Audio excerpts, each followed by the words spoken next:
Вице-президент Федерации спортивной борьбы Красноярского края. Здесь бронза. Александрович Трещев. Красноярск. Красноярская академию борьбы имени Дмитрия Георгиевича Мендиашвили отправится. Руслан Джендаев стал ее обладателем. Еще один красноярец, Осман Шакириев, все-таки проиграл. Проиграл опытнейшему титулованному Курбану Шираеву. А мы поздравляем Руслана Джендаева, нашего бронзового призера, красноярца.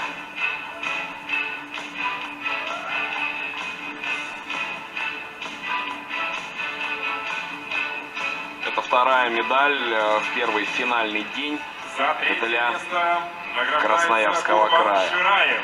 Курбан Шираев, чемпион Европы 2020, двукратный победитель Гран-при Иван Ерыгин, в этот раз лишь бронзовый.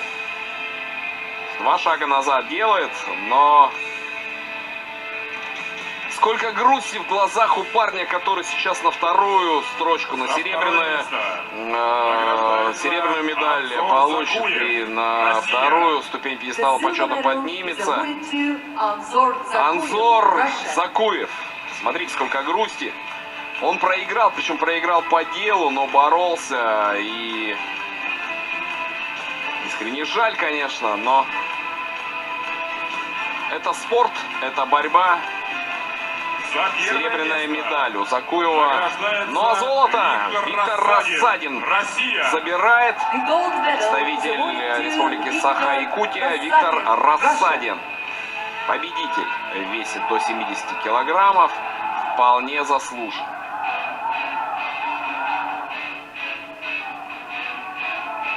Награждается тренер победителя Артур Константинов. Артур Константинов, наставник Виктора Рассадина, также награждает ценным подарком, денежной премией. Ну и гимн России мы с вами ждем.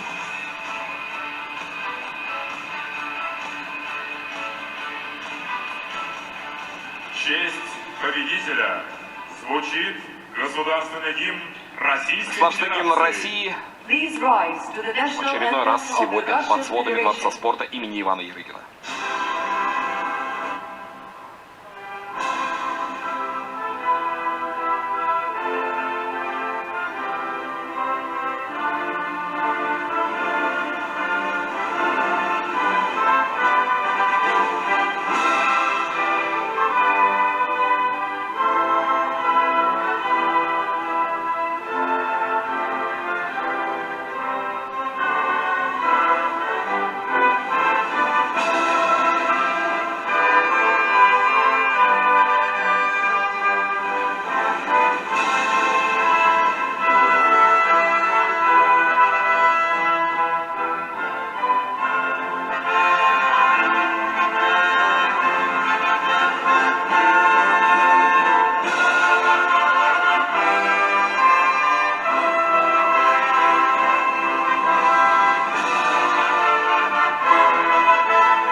Что ж, завершен первый день финалов.